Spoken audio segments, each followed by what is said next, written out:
everyone, this is Tamara from shelfaddiction.com and welcome to episode 32. Today I'm talking all about the horror genre. I have some really fun recommendations and suggestions perfect for the month of October as we are leading into Halloween. If you enjoy seasonal reading, then you don't want to miss this list of recommendations. If you'd like to get in on this conversation or give me some feedback and or suggestions, please let me know what you think and tweet at me on Twitter at Shelf Addiction. I reached out for recommendations via voicemails in the last month on this genre, but sadly I got no bites, not a one. That surprised me a little bit, but regardless, never fear. I have a few suggestions myself, and I also have several from bibliophile friends that may very well read more than I do. So I trust their opinion, so I've thrown their titles on the list as well because they look good and they had good reviews. So in general, this list is just going to give you some suggested reading for the horror genre, and some of it may put you in the Halloween mood. None of these are in any particular order, so I'm just going to hit them from just the list that I've accumulated. And like I said, don't worry, they're not in any particular order. I will point out the ones that I have read and reviewed myself. We're going to kick this list off with The Passage by Justin Cronin. This is creepy in the 10th degree. It is definitely a horror title, and it is a vampire title, but don't get it twisted. These vampires are not shimmering or glowing. They're not cute. They're not trying to meet their mates. These are the scary, I'm going to eat you. This is what happens when science goes wrong type of vampires. This is in a post-apocalyptic setting, so the world has all been consumed by vampires and not in the sexy way. I definitely recommend this series, or trilogy for that matter, on audiobook. It is very good. I definitely think that everyone should check this out. It is adult book. So yes, the themes are heavy. Yes, some of the story is heavy. Yes, there is some gore. Yes, there is fighting. But again, we're talking horror. And yes, you know, it's a little unnerving. It's not necessarily scary, but it's dreadful. So yes, definitely, but dreadful in a good way, right? Definitely give this book a try. My next recommendation is Dark Dreams, a collection of horror and suspense by Black writers. It's an anthology, and this features many popular Black mystery and horror writers such as Brandon Macy, Tananarive Due, Zane, L.R. Giles, Christopher Chambers, D.S. Fox, Linda Addison, and more. This is in a compilation of short stories that are horror or suspense, and some of these stories are really dark and some are not so much. Some are just plain twisted. This is really perfect for, you know, this time of year. You want to read something a little odd that makes your skin crawl, but not necessarily too scary that you can't go to sleep. These are good stories. There's a mix of ghosts and vampires, I think witches, and you know, there's a whole lot of things that go on that are pretty much fantasy based, but it's very good. And some of the stories actually are not fantasy based, but they're just good old plain horror. So definitely check this out as well. I did not listen to this on audiobook. I read it, so I don't even know if there's an audiobook available. This book is actually pretty old. I think it came out in 2004. If you like the audiobook, go ahead and check for it, but otherwise it's really easy reading. The next book is a recommendation, and this is The Girl with All the Gifts by M.R. Carey. This is a very different take on a zombie story. It is horror rolled with science fiction, rolled with zombies, rolled with dystopia.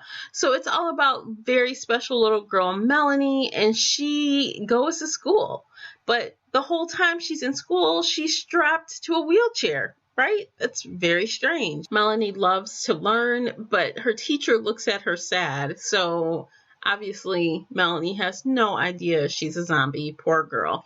Now it also does say that this book is perfect for fans of Stephen King, Justin Cronin, who I just mentioned a little bit ago, and Neil Gaiman. So if you like those authors, you might want to give this title a try. The next book is actually a book that I'm reading right now for one of my book clubs, and that is The Madman'S Daughter by Megan Shepherd. Not only does this fall in the horror genre, but people are also labeling it as science fiction, a retelling, historical fiction, and it's all of those things. This is a spin-off story for The Island of Dr. Moreau by H.G. Wells. From what I understand, you do not need to read The Island of Dr. Moreau in order to enjoy The Madman's Daughter. Some have described this as creepy and gory, and some have described this as sexy, which is an interesting combination of things. It takes place in 19th century England, so that is the Victorian era. So I think sometimes that setting can make it even more creepy.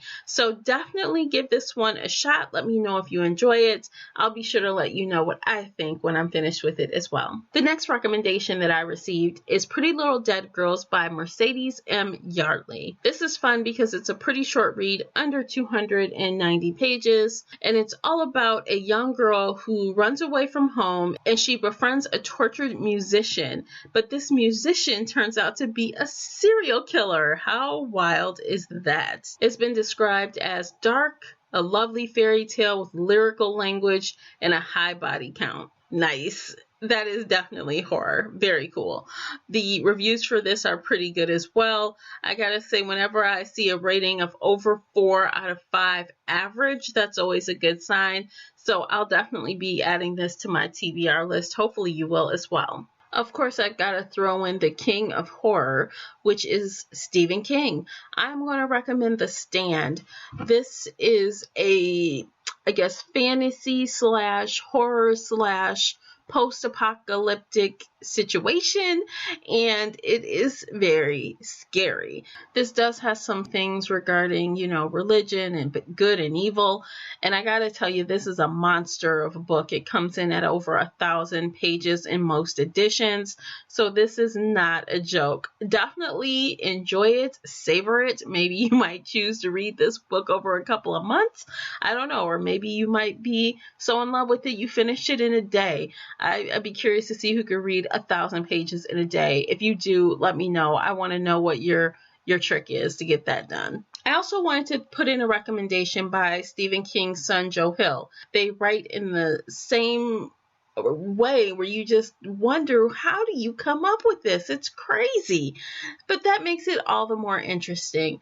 And I'm recommending Heart-Shaped Box. And this is where a over-the-hill rock star tells his assistant to buy a ghost via a online auction site. And it's crazy. It comes in a heart-shaped black box that not only contains the suit of the dead, but also his vengeance obsessed spirit. So if you can imagine, I'm sure it is a wild ride. Heart-Shaped Box has been on my TBR list and on my shelf for quite a while, and I really would love to get to that this month. It seems totally appropriate.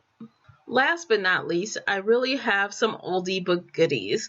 This is a trilogy, and this is the Scary Stories trilogy by Alvin Schwartz and Stephen Gammell. Stephen Gammell is the illustrator. The first book was Scary Stories to Tell in the Dark. The second was More Scary Stories to Tell in the Dark.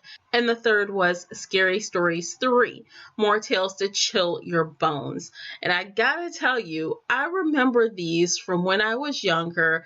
And when I read them, I remember being very creeped out by these books. So I remember the creepy sketches along with the short stories. And on a cool fall night with the leaves rustling around you, sitting around a bonfire or a campfire, and you're telling these scary stories by Alvin Schwartz, eating, I don't know, s'mores or something like that. Just priceless. I can just see myself doing that. So fun. I just feel some nostalgia about them, and I know I really enjoyed them. And if you haven't read these books, where have you been? You got to check them out. I am curious to see if I like them as an adult, but I definitely loved them as a kid, and I just remember being a little freaked out by a couple of the stories. So that is totally appropriate for Halloween. So if any of these books have caught your attention and you'd like to pick up a copy, I do have Amazon links in the show notes. Feel free to just click on them and it'll take you right to the page. You can pick them up on audiobook or Kindle or whatever. Just enjoy some scary books this month. Thanks for listening today, guys, and I'll see you next week. But before you go, please hit that follow button on Spreaker, the only place where you can listen live, or subscribe and listen later on iTunes, Google Play Music, YouTube, and the Stitcher app. That's it, and thanks for listening. Until next time, happy reading. Bye, guys.